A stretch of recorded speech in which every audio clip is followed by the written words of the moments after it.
안녕하십니까. 2019년 11월 19일 최병목의 팩트 시작하겠습니다. 자, 조국 전 법무부 장관의 동생 조건 씨가 어제 구속 기소됐습니다. 그래서 그 공소장을 보니까 여러 가지 범죄 혐의가 기재가 돼 있는데 이 범죄 혐의가 과연 조국 전 법무부 장관이 받고 있는 혐의와 어떤 관련이 있는지 우선 조건 씨의 혐의 내용을 시계열별로, 그러니까 오래된 순서대로 알려드리겠습니다. 이게 이해하기가 아주 편합니다. 우선 조국 또는 조건 두 사람의 부친이 웅동학원이라는 걸 하고 있었죠. 그 웅동학원에서 1995년부터 98년 사이에 은행 대출을 받습니다. 35억 원 플러스 10억 원 해서 45억 원의 대출을 받는데 이 대출을 갚지를 못합니다. 이 돈이 지금 어디로 쓰였는지 이것조차 사실은 제대로 파악하지 못하고 있습니다.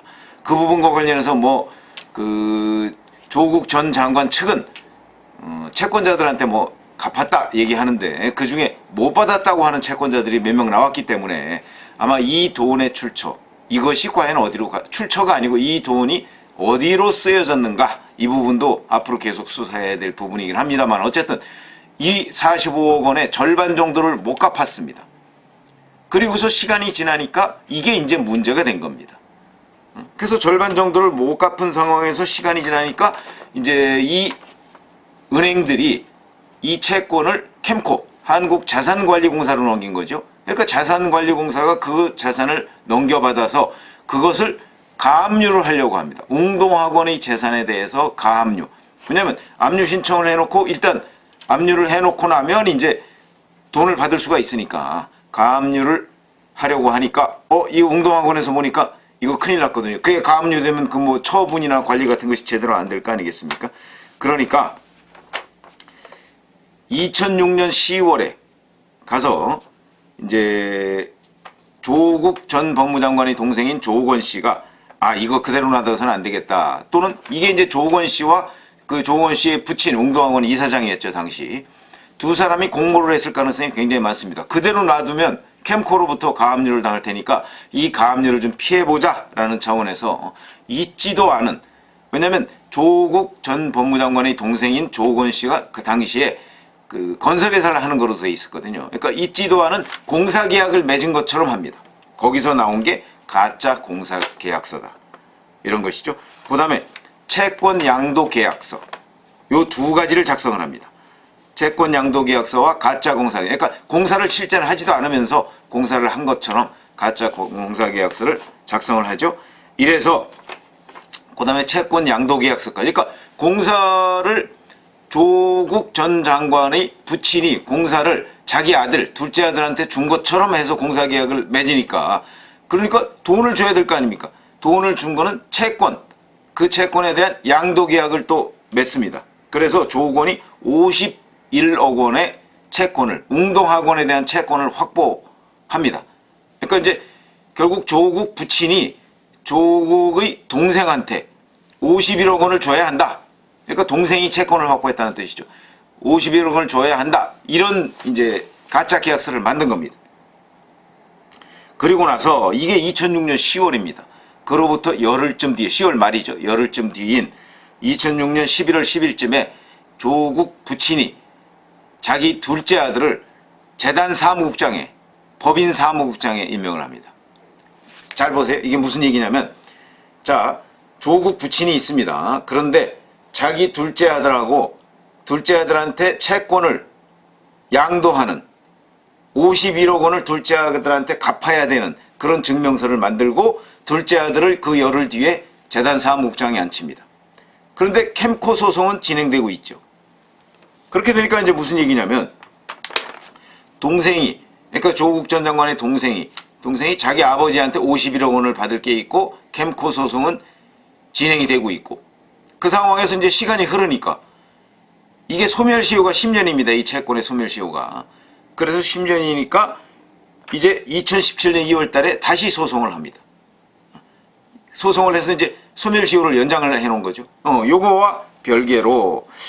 자, 그렇게 되니까 이제 캠코 소송이 진행이 되고, 이 진행되는 과정에서 만약 캠코가 1심에서 승소하고 어쩌고 그러면 가압류가 성사가 될 거 아닙니까? 그러니까 본인의 채권을 자기 부인한테 넘깁니다. 근데 넘기면 어차피 본인과 부인은 경제 공동체 아니겠습니까? 그러니까 이제 결국 넘기는 게 의미가 없어지죠. 그러니까 어떻게 하냐면 넘기고 위장 이혼을 합니다. 이혼을 한 것처럼. 그게 바로 2009년입니다. 2009년에 위장 이혼을 해서 부인한테 채권을 넘깁니다. 그러면 부인은 이제 나 이혼한 사람입니다 라고 얘기할 거 아닙니까? 그러니까 캠코의 가압류를 피할 수 있다. 요런 이제 꼼수를 부린 거죠. 이것이 이 사건의 전말입니다. 그러니까 공소장 내에는 그런 내용들이 쭉 나와 있습니다. 그리고 나서 소멸시효가 지나니까 2017년 2월에 다시 한번 재차 소송을 합니다. 그래서 지연 이자 등 해서 94억 원의 채권을, 그러니까 조국 전 장관의 동생 조건의 법률상 전 부인인 그 사람 앞으로 94억 원의 채권이 넘어갑니다. 그러니까 지금 형식상으로 보면 현재는 조국 전 장관의 동생 조건이 위장 이혼한 전 부인이 웅동학원에 대해서 94억 원의 채권을 가지고 있는 겁니다. 외형상으로 그렇게 돼 있죠. 실질상으로는 위장 이혼 상태이기 때문에 다 같은 거고, 그 다음에 또 요게 이제 그 흥미로운 부분은 뭐가 있냐면, 재단 사무국장에 2006년 11월 10일 조국 부친이 조국 동생을 임명했다고 그랬죠. 그러니까 자기 아들을 임명한 거예요. 근데 자기 아들한테 채권이 51억 원이 있지 않습니까? 근데 그걸 확보하기 위해서 이 조국 전 장관의 동생이 아버지를 상대로 소송을 냅니다. 소송을 내서 확보한 거잖아요. 그리고 나서 근데 그 소송 과정에서 보면 열흘 뒤에, 왜냐면 이게 이 가짜 공사 계약서를 맺은 열흘 뒤에 사무국장이 됐기 때문에 이 소송을 낸 사람도 조건이고 조국 전 장관 동생이고 열흘 뒤에 사무국장이 됐잖아요. 사무국에서 방어를 해야 되지 않습니까?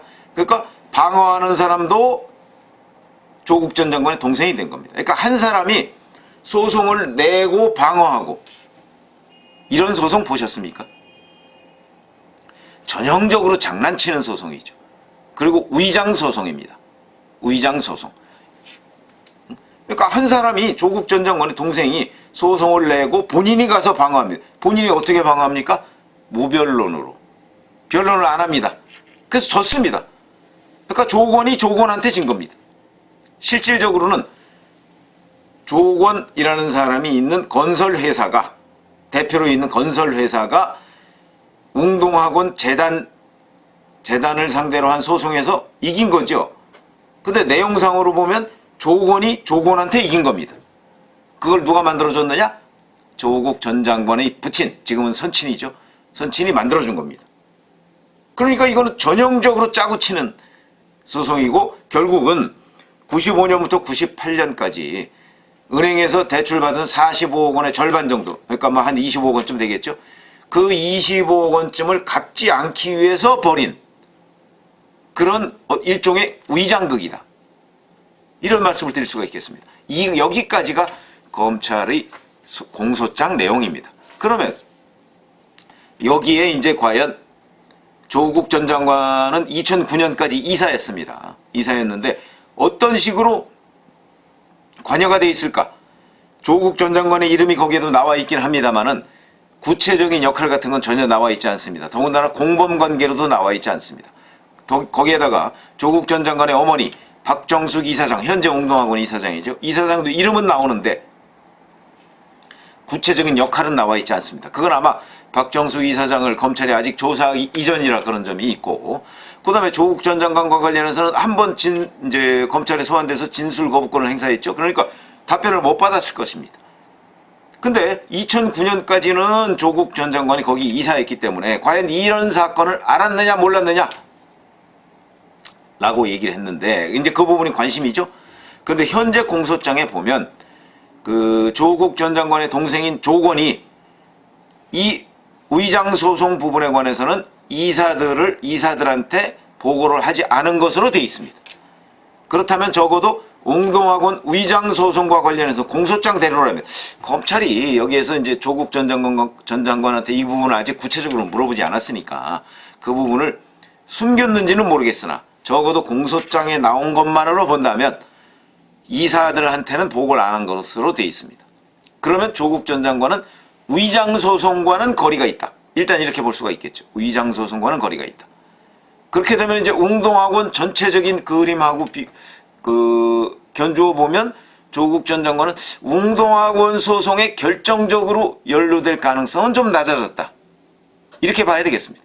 그러니까 이제 정리하면 조국 전 장관의 동생이 본인이 소송을 제기하고 소송을 방어하는데 이 소송을 무변론으로 해서 본인한테 채권을 확보하도록 해준 부분, 그 다음에 위장 이혼을 해서 채권을 캠코의 가압류를 피한 부분, 그 다음에 이게 이제 위장 이혼이죠.